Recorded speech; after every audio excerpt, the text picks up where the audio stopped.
Oi, gente, boa noite. Fico aqui em silêncio, só olhando os cabelinhos que estão fora do... Que nem o filtro disfarça. Os primeiros minutos da live são sempre que assim, ó, pra gente ficar com cara de paisagem e arrumando cabelete. Mas é isso, né? O que mais queremos terça-feira, 9 horas, né? Não há de estar com o cabelo perfeito, né?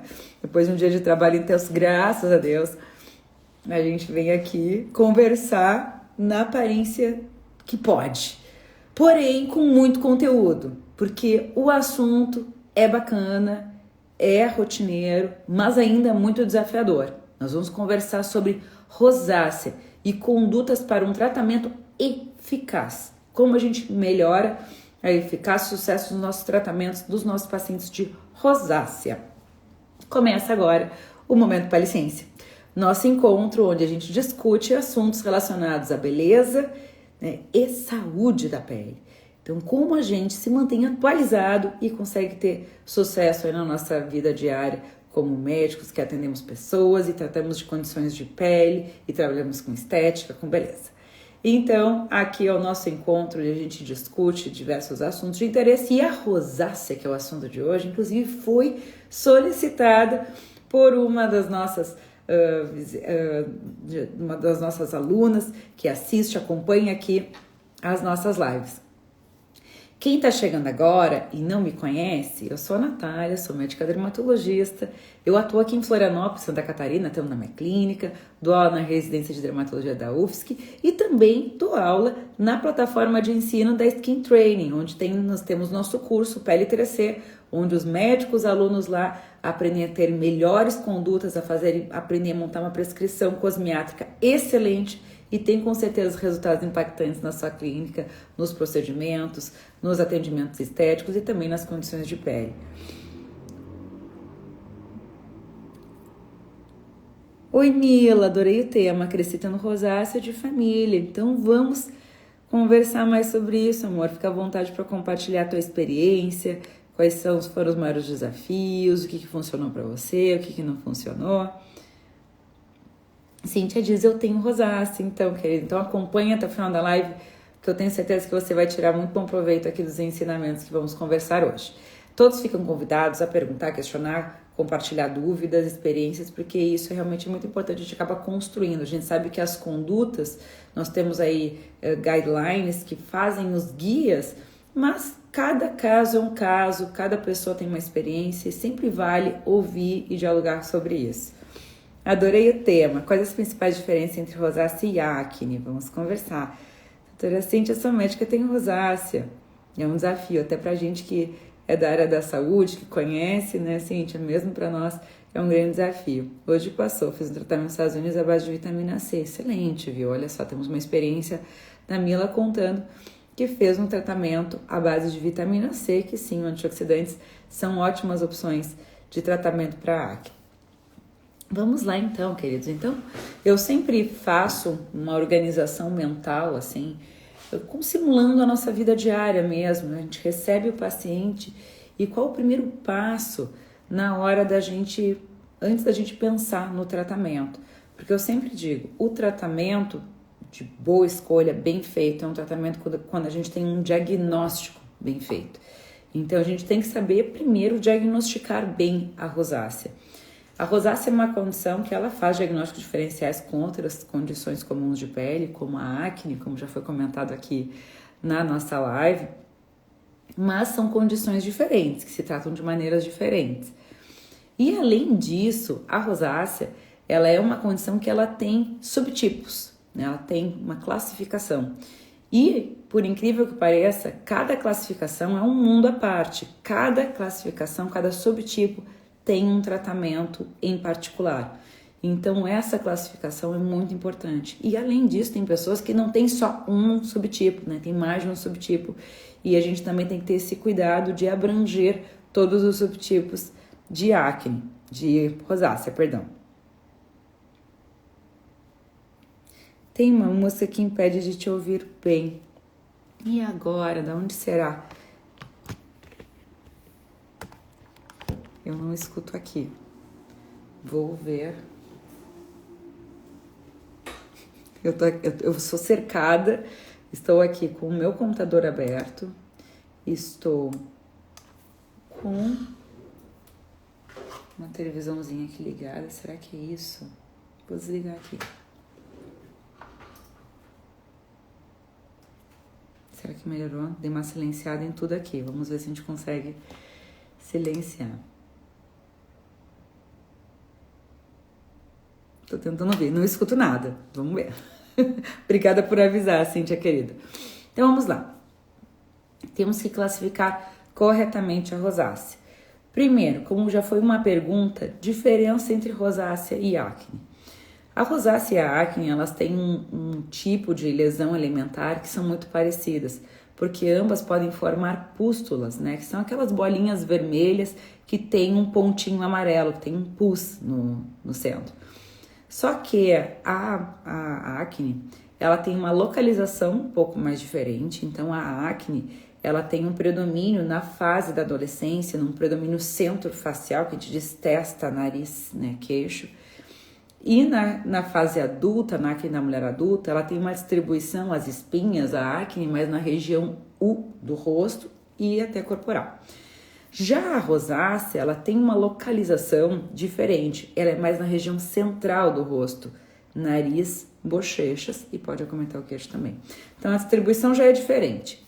A pessoa que tem a rosácea, ela tem outros sintomas associados. Ela costuma sentir o rosto muito sensível, o rosto quente, o rosto ressecado, o rosto repuxando. Geralmente essas espinhas, né, da rosácea, elas estão sob uma área avermelhada, eritematosa. A pessoa sente o rosto quente muitas vezes e até em algumas crises da rosácea a pessoa primeiro sente esse rosto quente, sensível e depois vem as bolinhas por cima. Então ela tem essa nuance. E inclusive, né, a maior parte, não é uma regra geral, mas a maior parte das pessoas com rosácea, ela tem até uma pele mais para seca, mais sequinha, principalmente nessas regiões centrais do rosto. Agora, as pessoas têm pele com acne, algumas vezes já experimentam uma pele mais oleosa, né?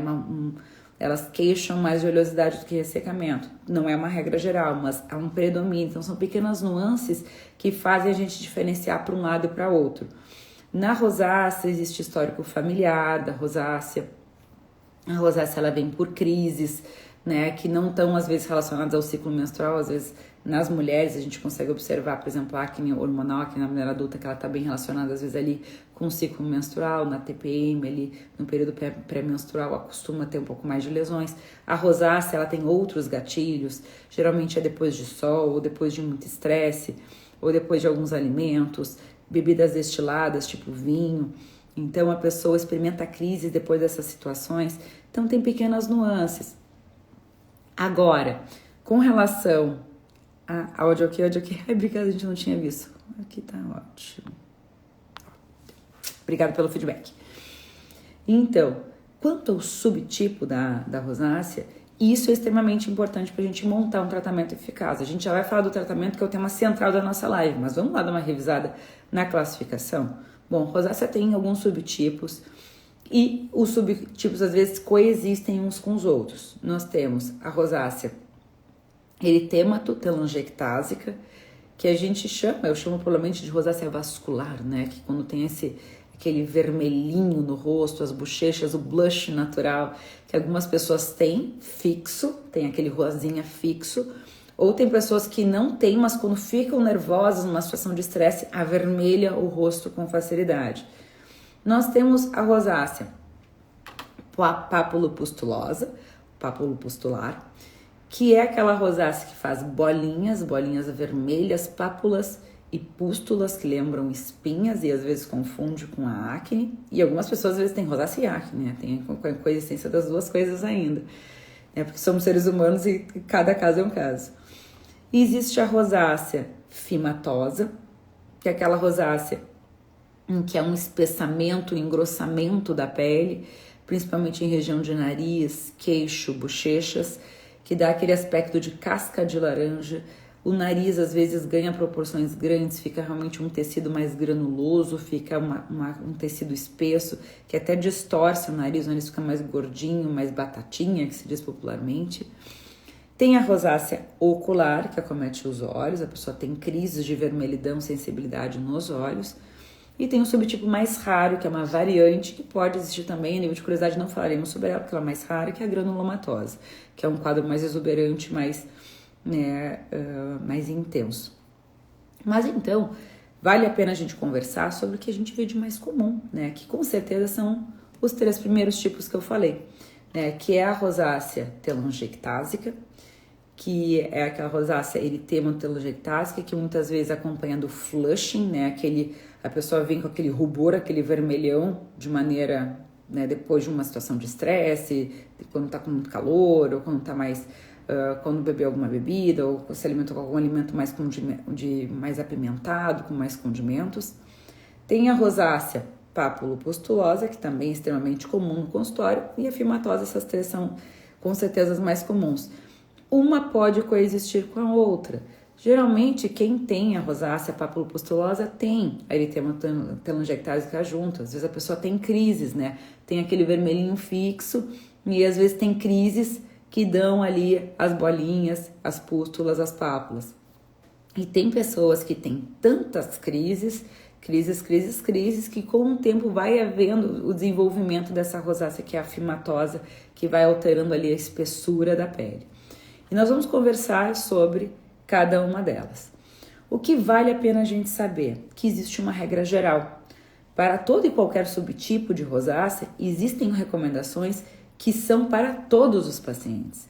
E existem, com situações, tratamentos que são específicos para cada subtipo. Então é isso que a gente tem que organizar mentalmente. Quem me acompanha aqui nas lives já conseguiu observar que eu sou muito objetiva, que eu gosto de deixar simples, eficaz. E isso não significa que o simples, eu digo assim, é uma grandeza. Você conseguir pegar aquele monte de tipo de tratamento que é citado em literatura e deixar aquilo prático, fácil, é isso que deve ser feito, entende? Então isso é uma grandeza, você tornar isso simples e deixar organizado na nossa cabeça. E eu gosto de fazer isso. Então o primeiro passo é isso. Para todo e qualquer paciente, a gente vai ter as recomendações gerais. Quais são elas?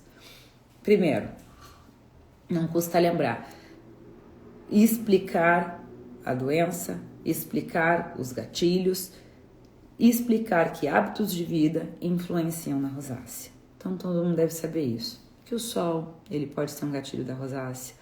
O cigarro pode ser um gatilho da rosácea. Estresse pode ser um gatilho da rosácea. Algumas bebidas alcoólicas, como os destilados, como eu falei, pode ser gatilho da rosácea.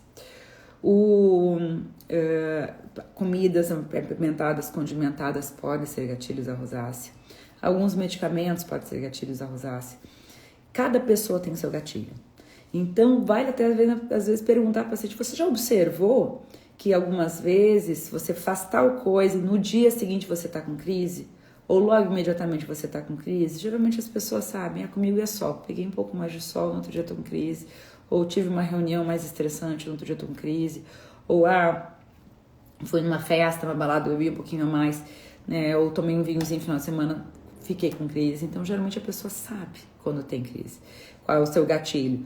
Então, esses são os gatilhos mais comuns, mas existem outros tantos que cabe a pena ver com o paciente qual é o gatilho de cada pessoa e falar, para evitar esses gatilhos. Claro que tem coisas que são algumas vezes inevitáveis, a pessoa gosta de um tipo de alimento e vai eventualmente comer uma comida mais apimentada, vai tomar um vinho, enfim, vai dar o gatilho, paciência, tá? Porque também não dá pra, eu digo assim, a gente não pode viver à mercê da doença, é ela que tem que se adaptar a gente. Então, a rosácea é uma doença crônica, ela pode ter períodos de muita calmaria, longos períodos de calmaria, como se fosse uma cura, como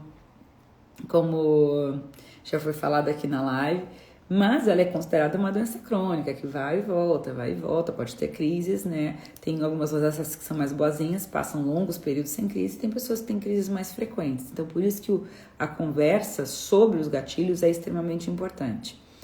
O que toda pessoa com rosácea deve fazer uso? Filtro solar. Isso também já é algo bem conhecido e não custa lembrar. Na verdade, toda pessoa merece usar um filtro solar. Seja um paciente com condição de pele, alguma doença de pele, ou seja uma pessoa que está simplesmente fazendo uma prevenção, um cuidado, promovendo saúde para a pele. Existe alguma particularidade com relação ao filtro solar da rosácea? Existe. O filtro solar da rosácea ele tem que ser idealmente com FPS maior ou igual a 30.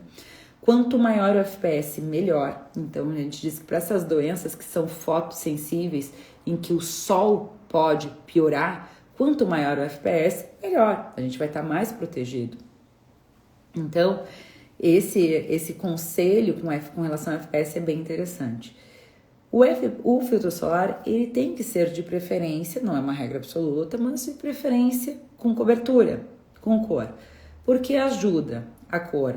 A gente vê a espalhabilidade desse protetor, se tá bem, né? Se fez uma cobertura legal em toda a face. Disfarça o vermelhidão da rosácea. Então, tem pessoas que se incomodam muito com aquele vermelhidão. E hoje em dia tem filtros solares que têm pigmentos mais intensos e tem outros que têm uma cobertura muito leve, que dão um disfarce óptico daquela rosácea, o que já é bem interessante para muitos pacientes, inclusive os meninos. Inclusive o público masculino gosta bastante desses que são de cobertura mais suave, dão um disfarce óptico ali da vermelhidão. A gente consegue ter amplia, né, a proteção para luz visível, não que a rosácea piore com luz visível, não, mas a gente tem ali um ganho mais caso o paciente apresente mais de uma condição de pele, uma rosácea, um melasma, por exemplo. E no melhor dos mundos, o filtro solar deveria, não precisa, não é uma obrigatoriedade, assim, mas pensando no ideal do ideal, esse filtro solar seja mineral, tá? Porque os minerais, eles têm um perfil de tolerância melhor. E a gente sabe que quem tem rosácea tem uma pele sensível. Que às vezes um produtinho comum que alguma pessoa usa e não sente nada, quem tem rosácea aplica e sente arder, incomodar, pinicar. Então, os filtros solares minerais, eles têm essa questão de ter um perfil de tolerância melhor, ser mais hipoalergênicos, digamos assim. Então, no melhor dos mundos, o filtro solar mineral. Falar sobre filtro solar mineral, há uns anos atrás, era um grande desafio, porque não tínhamos muitas opções comerciais, mas hoje a realidade é outra. E eu vou, inclusive, listar uma série de opções aqui, tá? Existem mais, mas uma série de opções que eu fui aqui escrevendo no computador, lembrando de nomes minerais, para passar para vocês, para tornar a nossa aula bem prática, né? Então, filtros solares minerais, exemplos comerciais que encontramos nas farmácias. Bioderma é uma marca que tem duas opções de filtros solares minerais, que se chama Photoderm Nude Touch ou Photoderm Cover Touch. A diferença deles é que o Nude Touch ele é um pouco mais fluido, é um pouquinho mais aquoso e ele tem uma cobertura mais leve. O Cover Touch, né, essa cobertura total de cobertura, o cover ele é um pouquinho mais cremoso e ele já tem uma cobertura mais intensa. São filtros 100% minerais. E existe uma linha mineral da Dermage também, que eles têm um filtro solar bem líquido, bem fluido, mineral. Eles têm um mais mousse e eles têm hoje em dia o stick. Então, uma opção bem interessante, aqueles bastõezinhos que estão fazendo o maior sucesso, uma opção bacana aí de carregar, que são as opções em stick, inclusive para quem vai viajar, às vezes vai viajar, aí não pode levar líquidos na mala, para ultrapassa, 50 ml não ultrapassa. Olha, a versão stick é uma opção bem legal, e eles têm aí uma versão stick muito legal. Existe a Ádicos, também uma marca que tem filtro solar mineral mousse da Ádicos, muito legal. Eu vou te dizer que eu vou dizer para vocês que eu tenho uma experiência muito boa com esse filtro solar, que os pacientes de rosácea realmente acham ele muito confortável. Tem a Soleil Easy da Tina, que é uma marca italiana, que tem um filtro solar 100% mineral muito bom. A Mantecorp, que é uma marca nacional, eles têm também a linha Epsol e a linha de filtros solares da Mantecorp. Existe um tipo que é o Epsol Mineral, também uma opção bacana. O Physical Fusion, que é o filtro solar da SkinCeuticals, é uma outra opção também. Ele meio que também se escapou do mercado, eu digo, porque ele saiu das prateleiras, mas ainda a gente consegue encontrar ele na internet, em algumas farmácias. Ele foi um dos primeiros, inclusive, não sei nem se não foi um primeiro, assim, nacional, dessas grandes linhas, que era, assim, 10 anos atrás, eu lembro que a gente tinha 3, né? Era o Mineral da Dermage, era o Physical Fusion da SkinCeuticals e mais algum outro agora que eu não lembro, 10 anos atrás. Agora a gente tem, aqui falando, a gente tem várias opções. A marca Olly, que é uma marca digital, que ganhou um super sucesso, e os bastõezinhos da Olly são filtros solares que popularizaram, explodiram, e tem um filtro mineral da Olly também, 100% mineral. E existem algumas marcas que fazem filtros solares 100% minerais, que horas estão no mercado nacional no Brasil, horas estão só internacional em outros países. Então, para quem vai viajar, às vezes os pacientes nos pedem, né? Olha, eu vou viajar, eu quero um filtro solar bom, mineral, que tem opção fora que não tem aqui. Olha, tem. Tem marcas que tem filtros solares 100% minerais lá que não tem no Brasil. Isgin tem. A Vene também tem um 100% mineral. Esteve um tempo no Brasil, alguns anos atrás, mas acabou saindo. Não sei se não bombou no mercado nacional devido à cosmética. A Vichy tem um filtro solar 100% mineral, que é da linha Mineral 89, que é uma linha que faz super sucesso na Vichy, que é aquele hidratantezinho. Eles têm um filtro solar mineral dessa linha fora, espetacular, mas não temos aqui. A CeraVe tem um filtro solar também 100% mineral, que foi inclusive lançamento este ano ainda lá nos Estados Unidos. Neutrogena também tem vários filtros solares minerais, inclusive em bastão. Eucerin tem filtro solar mineral fora, aqui no Brasil não tem. Então, estou pensando que essas marcas tragam para cá. E tem uma marca que vale muito a pena conhecer para quem vai viajar aos Estados Unidos, que se chama Tizo, que foi eleito até uns anos atrás um dos melhores filtros solares americanos, tá? E ele é uma marca que tem uma linha grande de filtros solares exclusivamente minerais. Ela se chama Tizo. E esse nome dele, TIZO, faz alusão às duas moléculas dos filtros solares minerais, né? Que é o óxido de zinco e o dióxido de titânio. Então, pelo T, né, do titânio e ZO do zinco, então eles fazem a Tizo. Então, é uma marca bem fácil de lembrar e eles têm filtros solares maravilhosos. Eu comprei alguns quando estive viajando, eles são realmente uma cosmética muito boa. Então, uma dica assim, às vezes o paciente vai viajar e quer opção fora, né? Então, a gente tem aí algumas opções também que daqui a pouco estejamos atentos, daqui a pouco chega aqui no Brasil também. Todos os pacientes têm indicação de usar filtro solar. Todos os pacientes têm indicação de usar filtro, tá? De preferência com cor, se não der, sem cor, tá? E no melhor dos mundos, filtro solar mineral. Natália, não me encaixei com nenhum protetor solar mineral. Não gostei desses. Tudo bem, use qualquer outro filtro. O bom filtro solar é aquele que a gente consegue usar no dia a dia. Então, pode deixar o paciente... Eu deixo meu paciente livre. Ó, vou te deixar algumas sugestões. Mas, se você tiver algum outro que você ama de paixão, pode ser ele. O importante é usar, né? Então, todo paciente tem indicação de usar filtro solar. Todo paciente tem indicação de fazer uma boa hidratação, repor a barreira cutânea. A gente sabe que existem algumas condições de pele em que a gente tem uma quebra da barreira cutânea. O que é isso? Nós não temos aquela oclusão perfeita, aquela proteção perfeita da pele.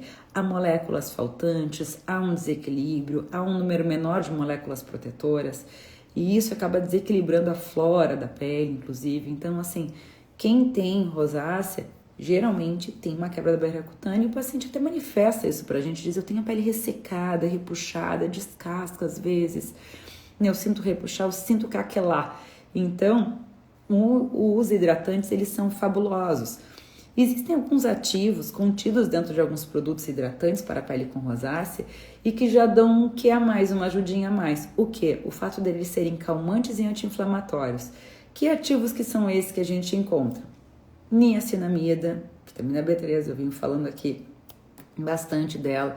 Niacinamida, que é um ativo aí queridinho, um último boom aí da dermatologia. Alantoína também é uma substância que confere hidratação e tem um efeito anti-inflamatório. Bisabolol também, tá? Existem alguns outros ativos que fazem, digamos, uma vasoconstricção, eles diminuem o vermelhidão, como cafeína também é comum de encontrar em produtos para pele com rosácea, e antioxidantes de maneira geral, né? Então, neutralizantes dos radicais livres, eu gosto de chamar os antioxidantes assim, neutralizantes dos radicais livres, como, por exemplo, a própria niacinamida, que a gente falou, vitamina C, entre outras. Cíntia pergunta: paciente com rosácea e pele madura, qual a melhor sugestão? Chegaremos lá, amor. Então, todo paciente, já começou, pele madura, a gente precisa sempre de hidratação, protetor solar. Existem linhas de hidratantes que são voltadas para a pele com rosácea, que eu particularmente indico bastante, são itens que estão geralmente na minha prescrição de rosácea. Vou citar algumas delas. Existe uma linha, tá, que é da Cetaphil, que se chama, olha só que interessante, a rosácea ela ganha uma evidência tão grande no nosso dia a dia, que existem linhas específicas para a pele com rosácea. Vamos conhecer elas. Existe uma linha que se chama Cetaphil Pro AR, tá? É uma linha da marca Cetaphil, que é uma grande potência em hidratantes, é o carro-chefe da linha Cetaphil, com certeza. E aí tem essa linha que ela tem esse nome Pro AR ou Pro AR Calm Control, né? Mais completo é esse o nome. E essa linha, olha interessante o que ela tem na composição dela. Então é um hidratante, calmante, que tem como ativos, princípios ativos, o alcaçuz, que tem um efeito mais anti-inflamatório e antioxidante, que falamos agora. Tem a alantoína, que é hidratante e antioxidante, acabamos de falar agora. E tem a cafeína, que é uma substância para diminuir o vermelhidão. Ele faz tipo uma vasoconstricção, ele diminui. A cafeína ela é usada na dermatologia muito para tratamento de olheiras, para diminuir, né, aquela vascularização, o roxinho, o inchaço das bolsas, para quem tem bolsas em olheiras. É usado para quem tem rosácea, para fazer essa diminuição da vermelhidão. Então, a linha Pro AR, a Calm Control da Cetaphil, tem esses ativos. São opções boas, já funciona como hidratante e já está nos ajudando nos sintomas da rosácea. Tem uma linha que é da Bioderma, e é uma linha, inclusive, que ela é branco com rosácea, lembra rosácea? Essa linha é muito interessante também, porque ela tem, olha, na composição dela, chama-se Sensibil AR, então uma outra opção de hidratante para o dia a dia de quem tem rosácea. Ela tem na composição dela o glicerina, né, que é uma molécula extremamente hidratante, muito compatível com a pele. O óleo de canola, que é um óleo vegetal, né, que também serve como umectante, mas para hidratar. Ele tem a alantoína, que é hidratante e calmante. Então, veja, assim, as moléculas, meio que as moléculas-chave, elas se repetem nesses itens. São opções comerciais para você conhecer e poder prescrever. Às vezes o paciente já está usando um, está cansado, quer usar o outro. É importante a gente ter opções. E tem um outro produto, que ele também já é um hidratante, já tem um pouquinho de FPS na composição. Ele já tem uma corzinha verde, tá? E a cor verde dentro desse produto é estratégica, porque lembra daquela questão de cor, né? De jogo de cores, que o verde anula o vermelho e diminui a vermelhidão, que é um produto bem conhecido, que é da Eucerin, chamado Anti-Redness, né? Anti-Redness. Essa linha, tá? Ele tem também hidratantes. Então, ele tem uma patente da marca, que eles chamam de Syn-Steve, que é uma molécula que acalma, que diminui a vermelhidão. Tem ali Cochalcona, que é antioxidante, já é presente em quase todos os produtos da Eucerin. E eles têm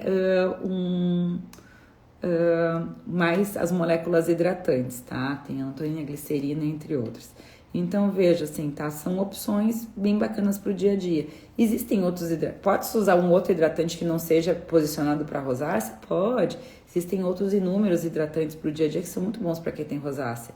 Se a pele é mais seca, uma pele mais madura, pode ser um Epidrate Calme, Nutrelm Balm, até um Cicaplast. Então, são opções bacanas de hidratante. Tem o CM01, que é um produto hidratante calmante da Princípio, também que é bacana. Então, assim, tem várias opções aí. Tudo que é hidratante com proposta calmante são boas opções. Tem as linhas CeraVe, Cetaphil tradicionais também, que são boas opções. Então, hidratar é importante para todo mundo. Se a pessoa tem a pele mais oleosa, paciente jovem, tem pele oleosa, não quer ficar melecado, ressecar, com aquela coisa peguenta, gordurada no rosto. Então, usa um hidratante mais em gel, mais aqua, mais à base de ácido hialurônico, tá? Então, hidratar sempre. Todo mundo protetor e hidratação, tá? E evitar os gatilhos. Então, isso é para todo mundo. Mas agora a gente tem, né, a Natália me começou a ensinar na live, que tem particularidades com relação ao subtipo. Tem particularidades. E com relação ao subtipo eritema tutelangectásica, a gente deve levar em consideração o seguinte: É um grande desafio esse subtipo, é aquele que a pessoa fica vermelhinho, com rubor, aquece o rosto com facilidade. Às vezes a pessoa até tem um blushzinho fixo, ou às vezes ela tem aquele blush que sobe depois do gatilho. Então a gente sempre tem que estar acalmando essa pele, a gente sempre tem que estar usando esses hidratantes calmantes.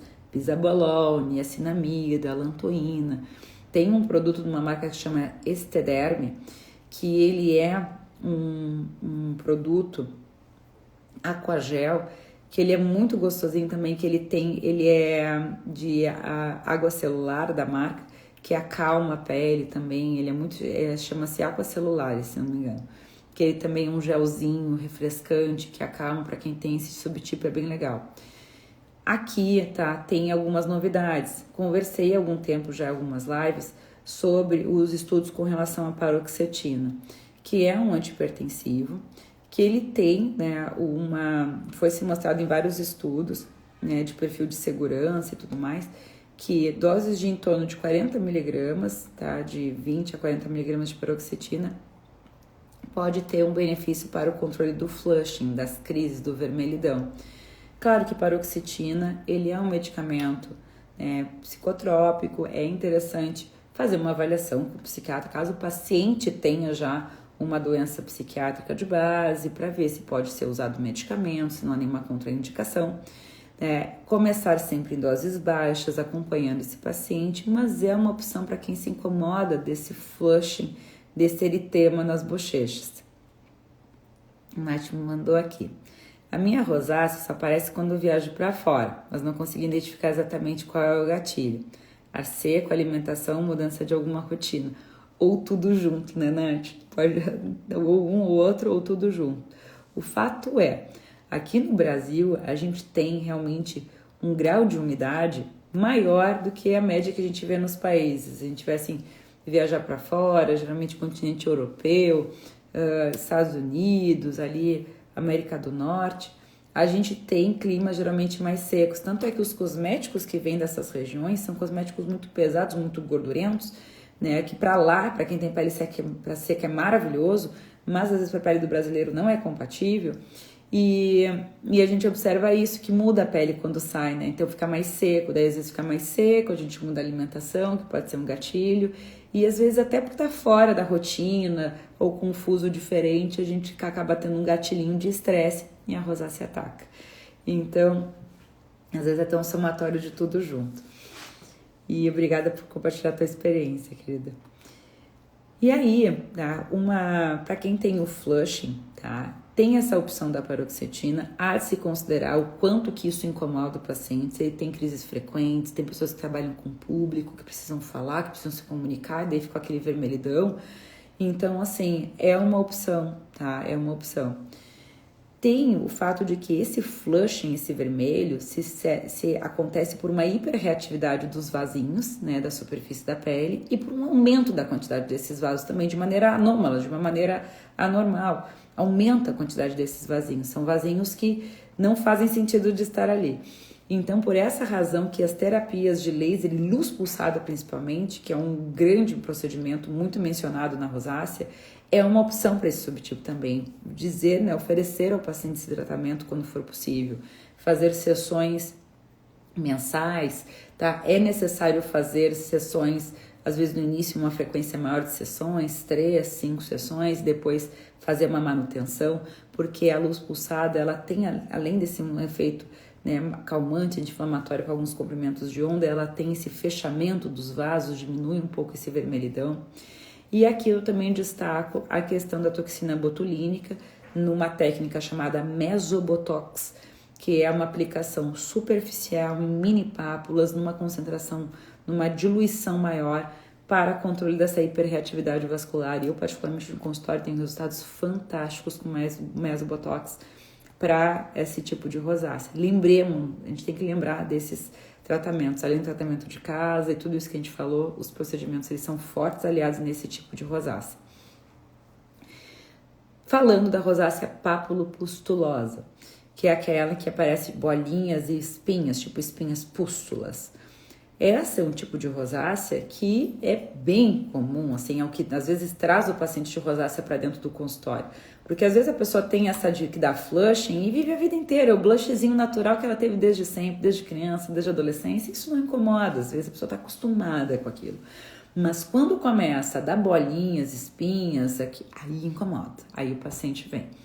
Porque até às vezes ele começa a tratar como acne, usa alguns ácidos que dão uma irritada na pele e até piora, e aí sim que o paciente vem pro consultório.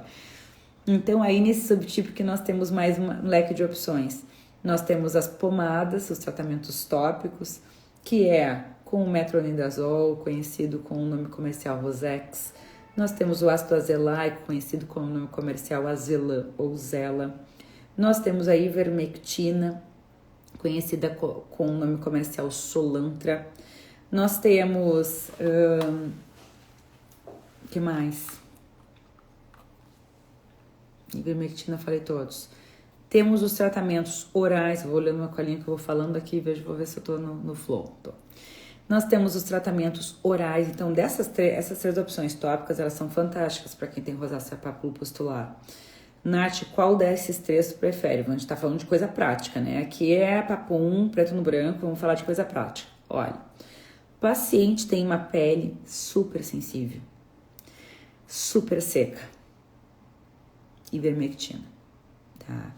Porque ela é mais melecadinha a pomada, o Solantra ele é mais melecado, ele é mais hidratante e ele tem um perfil de tolerância melhor.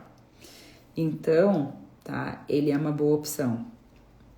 Agora, pensando em custo, né? O Solantra ele tem um preço maior. Pensando em custo, o paciente não tem uma pele muito sensível, tem até uma pele mais oleosinha, tem um perfil de tolerância boa, metronidazol, Rosex, por muitos anos foi o nosso grande tratamento, né? E ainda existe um espaço muito grande para o metronidazol. Agora, o paciente tem uma pele que, além de ter a rosácea, tem acne. Além de ter rosácea, tem melasma. Além de ter a rosácea, queixo-oleosidade. Qual a opção boa? Ácido azelaico. Ácido azelaico é uma boa opção.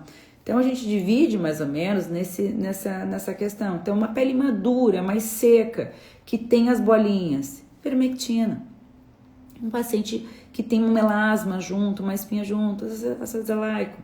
Um paciente que tem ali uma pele com boa tolerância, a gente está pensando em reduzir um pouco o custo do tratamento, afinal a gente vai ter que comprar um protetor solar e vai ter que usar um hidratantezinho, metronidazol, então o Rosex. Então assim, são boas opções. E pele com melasma, ácido azelaico. Então, são, né, combinações que a gente vai montando conforme cada caso. Por isso que cada caso é um caso, tipo assim, não existe uma regra geral, uma regra máxima. Todo mundo vai usar Rosex, todo mundo vai usar Solantra. Não, vai ser individual, né? E oral, Nath, tomar. Tem os remédios de tomar? Tem probióticos, né? E são apontados como uma grande ajuda, um adjuvante, né? Quando o paciente puder usar um probiótico, é interessante. Tem um probiótico comercial voltado para isso, chama-se Probiac. E existe os tratamentos com os antibióticos, né? Os antibióticos, doxiciclina, a limiciclina, tá? Que são muito bons, né? Para tirar a pessoa da crise. Agora, tem casos que algumas vezes a gente vai precisar lançar a mão da isotretinoína, conhecida popularmente como Roacutan, pessoas que têm uma rosácea muito intensa, pacientes que têm uma rosácea crônica, que já fez tratamento com antibiótico e ficar voltando, indo e voltando. Então, assim, são pacientes que têm uma indicação de usar isotretinoína. A isotretinoína para a rosácea não é igual a dose e a maneira que se usa para a acne. Então, às vezes a gente indica o isotretinoína para o paciente, ele diz, nossa, mas aquele remédio, né, que usa para espinhas, eu já tenho a pele seca, eu vou ficar com a pele muito seca. Não, a dose preconizada para isotretinoína para paciente com rosácea é uma dose menor. Na minha prática, eu costumo começar sempre com a menor dose comercial que temos à disposição, que é de 10 miligramas. Existe isotretinoína de 10 e de 20 miligramas. De 10 miligramas tem a Genon, faz uma isotretinoína que chama-se Zon, tá? Então, é uma opção, inclusive, de um custo muito bom, tá? Uma marca muito confiável. A gente sabe que a isotretinoína é uma molécula ruim de estabilizar, né? A gente tem que ter ali uma embalagenzinha todo isolante para proteger da luz, para a gente manter a eficácia da cápsula. Tem algumas marcas que não têm esse cuidado e a gente vê na prática que não tem a mesma resposta. Então, inclusive até uns genéricos, tá? Nada contra medicamentos genéricos, muito, mas na isotretinoína não tem boa experiência, então é uma opção bacana para começar. Tem paciente que não tolera Rosex, exatamente, concordo, doutora Ilha. Sabe que o Rosex, que é o metronidazol, ele realmente tem, né, ele é um pouco mais irritativo.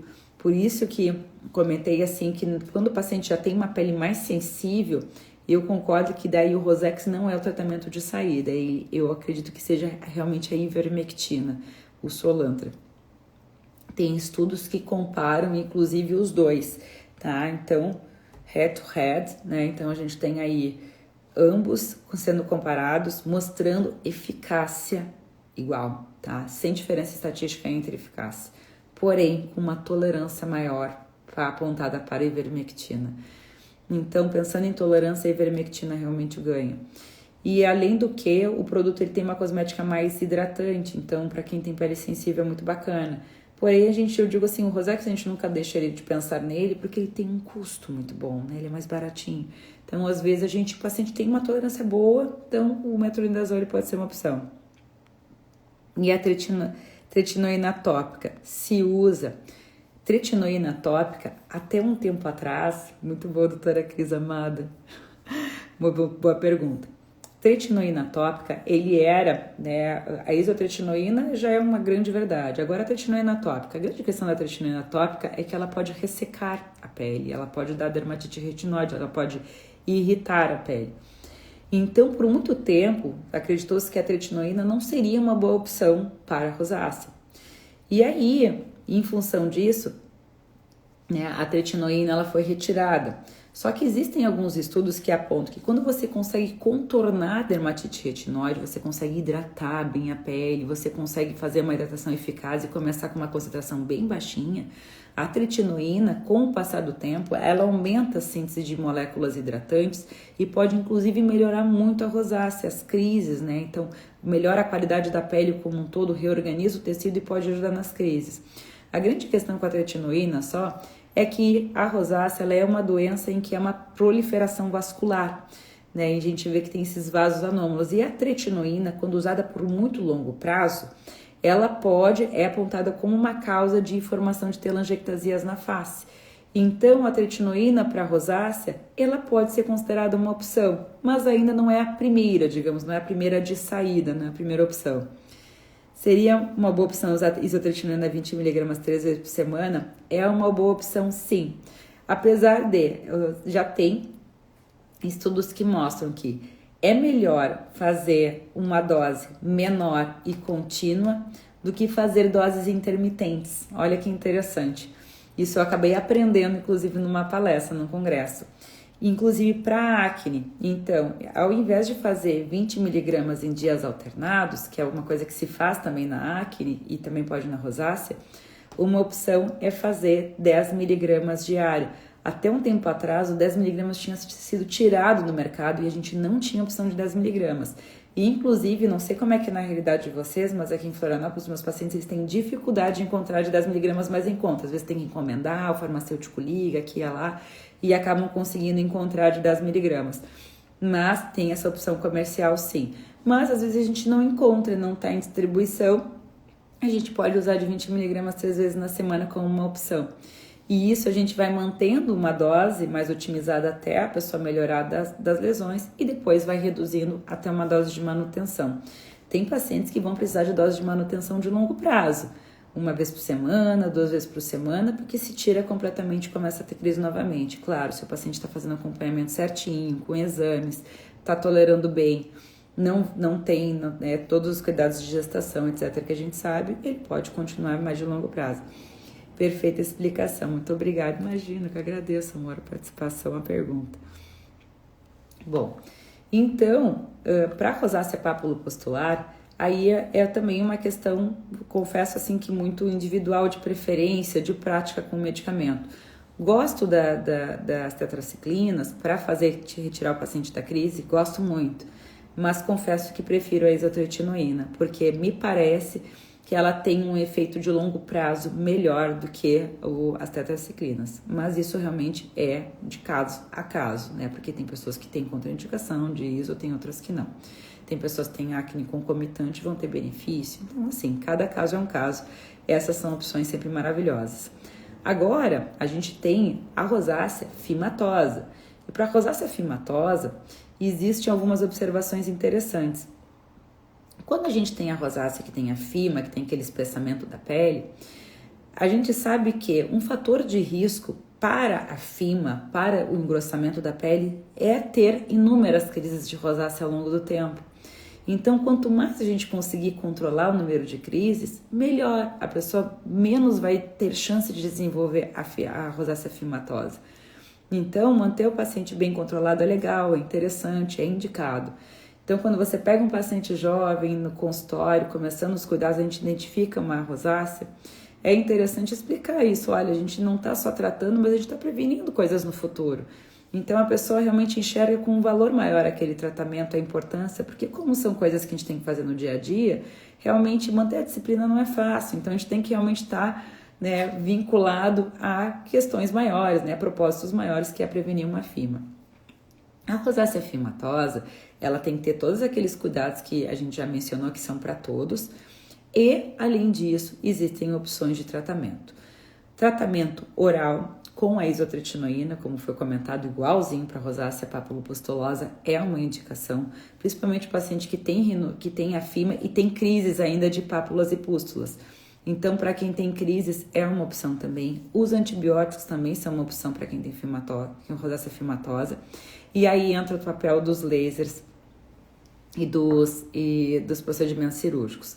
Lembrando que para a rosácea papulopustular, que a gente estava conversando lá, a luz pulsada também é indicada e o Botox também é muito bem indicado. Para a rosácea fimatosa, os lasers de resurfacing, que são os lasers que fazem uma ablação daquela pele que proliferou, eles são maravilhosos. Lasers do tipo CO2, lasers do tipo erbium, para fazer o resurface, para aplainar aquela pele que proliferou daquele jeito mais irregular. Ele é fantástico. Existem procedimentos que são mais antigos, que são mais, digamos, eles não são tão sofisticados, mas têm um papel importantíssimo e a gente muito fiz na época da residência, que é o tratamento cirúrgico de dermoabrasão, que tem resultados fantásticos, de eletrocauterização, então de desbastar aquela pele, um procedimento cirúrgico, anestesia, campo cirúrgico, todo aquele cuidado cirúrgico, pós-operatório, como um pós-operatório cirúrgico, mas são procedimentos que são feitos em consultório e são de resultado estético muito bom. E claro, cada caso avaliado individualmente, o fototipo do paciente, quanto que ele pode ter de cuidado com relação ao pós-procedimento. Os lasers mais bacana para quem não tem muito tempo de pós-operatório, faz mais umas sessões de lasers. Às vezes é preferível fazer 3 sessões de laser de recuperação rápida do que fazer um procedimento cirúrgico que a pessoa tem que ter mais dias de recuperação. Então, sempre interessante individualizar. Por isso que eu digo assim, uma vez a ideia dessa live bateu quando uma colega me perguntou qual o melhor tratamento para a rosácea. Então vejam que a gente está 50 minutos falando só, praticamente exclusivamente sobre tratamento, e como não existe um tratamento soberano, porque a gente tem que subdividir, porque cada pessoa é uma pessoa, cada caso é um caso, e cada caso vai ter um tratamento melhor. Mas conseguimos explanar sobre todas as opções terapêuticas mais interessantes, mais comuns e realmente eficazes. Conclusão: o tratamento mais eficaz é aquele em que você tem um diagnóstico correto, que você tem uma classificação correta, em que você consegue fazer aquele tratamento geral para todos os pacientes, orientando gatilho, filtro solar e hidratação, e aí depois subdividindo ele direitinho e conversando com o paciente sobre as opções de tratamento. Porque eu digo para o meu paciente, olha, nosso tratamento é democrático, a gente escolhe juntos. Se você puder fazer uma luz pulsada junto, excelente. Se você puder fazer um laser, se tiver indicação junto, excelente. Então, realmente é sempre uma questão de conversa e apresentar as opções terapêuticas para o paciente. Porque por mais que às vezes o paciente não venha interessado em fazer um procedimento, às vezes, mas ele merece conhecer todas as opções terapêuticas e é uma consulta que é uma consulta mais longa, uma primeira consulta mais detalhada, mas com certeza isso vai fazer toda a diferença no resultado, na vida do paciente. Porque às vezes o paciente vem já de alguns pulando de uma consulta em outra, sem ter ali a sua solução para rosácea, tá? Então, essas consultas mais explicativas, elas são muito valorosas. Tenho certeza que esse paciente vai ser teu paciente para a vida, vai gostar de você, vai confiar com você e vai ter esse acompanhamento regular que precisa ter sempre. Doutora Aline, quero falar que amei, foi um esclarecedor e prático. Amada, eu que amei ter a tua companhia nessa live hoje. Pri, oi querida, tudo bom? Nath, quais os cuidados com a rosácea ocular? Isa, amada, não tinha te visto aqui, querida, que bom que gostou. Quais os cuidados com a rosácea ocular? A rosácea ocular é uma condição que o paciente tem crises de rosácea, igual tem a crise no rosto, na pele, ela pode dar crise na conjuntiva. A pessoa tem a conjuntiva como se fosse uma conjuntivite. Ela tem a parte interna da pelezinha, da pálpebra e a conjuntiva avermelhada. E, né, é muito importante, quando a pessoa tem esses sintomas, a gente perguntar, tem sensação de olho seco, fica vermelho o olho, né, tem alguns vasinhos, irrita, encaminhar para o oftalmologista para ter essa avaliação com o oftalmo, mas basicamente é igual da rosácea, protetor solar, na rosácea ocular, óculos, proteção, óculos escuro, foi para o sol, óculos de proteção, né, então óculos com proteção UVA, UVB. Usar colírios de hidratação, lubrificação para melhorar a barreira, porque às vezes a pessoa tem crise de rosácea ocular com fumaça, né, com um ambiente, né, que tem um produto químico no ar, então fazer essa proteção, igual a gente hidrata a pele, a gente hidrata o olho, então falei da proteção solar, falei da hidratação, o olho também, proteção solar e hidratação. Algumas vezes o paciente tem indicação de fazer algum uso de algum colírio mais específico, e aí vai ser indicação mesmo de acordo com a avaliação do oftalmologista, mas isso para todo mundo. Então, evitar gatilhos, óculos de proteção e colírio lubrificante diariamente. Cíntia, foi ótimo, esclarecedor. Ai, querida, obrigada, que bom. Amei esse conteúdo, sofro com rosácea desde os 39 após entrar na menopausa. Que bom, querida, que te ajudou, fico muito feliz, te convido todo mundo a seguir acompanhando as lives, inclusive amanhã teremos outras às 9 horas também. Paula, maravilhosa e muito didática, muito obrigada, querida, eu que agradeço a audiência de vocês, o acompanhamento de vocês ao longo dessa horinha. Se tiverem dúvidas mais, que não deu tempo da gente conversar, olha, pode mandar aqui na caixinha que eu vou abrir agora de perguntas, finalizando a nossa live.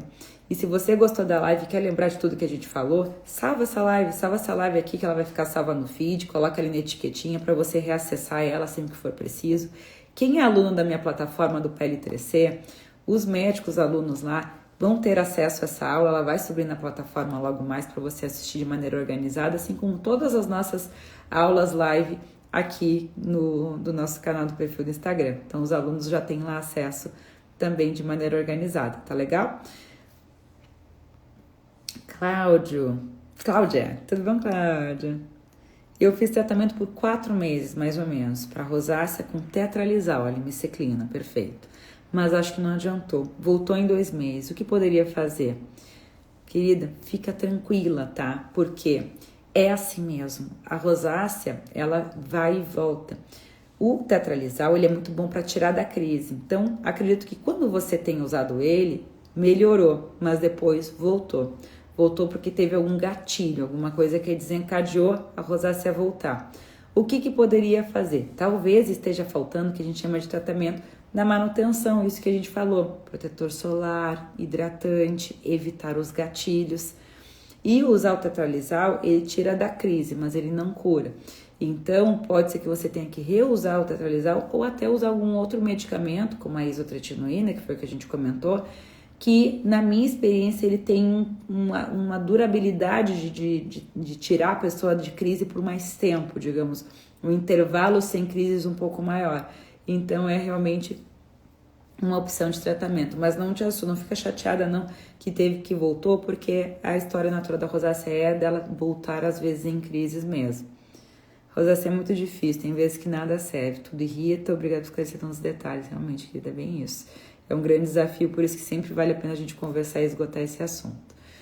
Então, quero desejar uma boa noite, agradecer mais uma vez que vocês tenham acompanhado essa live. Vejo vocês amanhã no nosso próximo Momento Pele Ciência. Beijo grande, tchau, tchau.